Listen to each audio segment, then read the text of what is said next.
अध्याय 3. मंगळवेढ्यात 12 वर्षे राहिल्यानंतर स्वामी मोहोळ गावी आले. तिथे त्यांना अप्पाटोळ नावाचे भक्त भेटले. काही दिवसांनी आप्पांना सोबत घेऊन स्वामी महाराज अक्कलकोटला निघाले. काही कारणांमुळे अप्पाटोळ यांना अर्ध्या वाटेवरून स्वगृही परतावे लागले. स्वामी मात्र चालत राहिले आणि अक्कलकोट गावी दाखल झाले.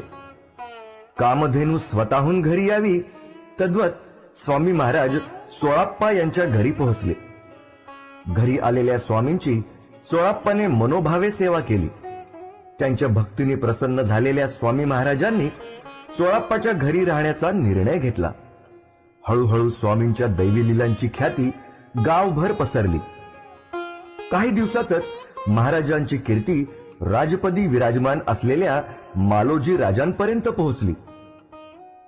स्वामींच्या प्रती मनात भक्तिभाव निर्माण झालेल्या मालोजी राजांना महाराजांच्या भेटीची ओढ लागली. राजे स्वामींच्या भेटीला जाण्याचे ठरवीत असतानाच प्रत्यक्ष स्वामी महाराज मालोजी राजे यांच्या दरबारात अवतीर्ण झाले.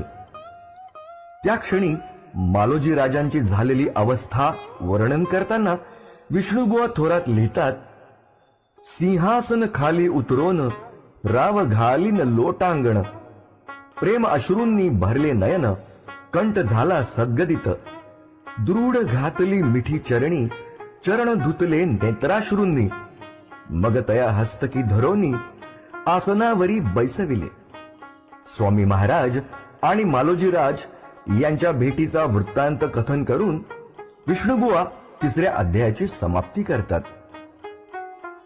श्री स्वामी समर्थ.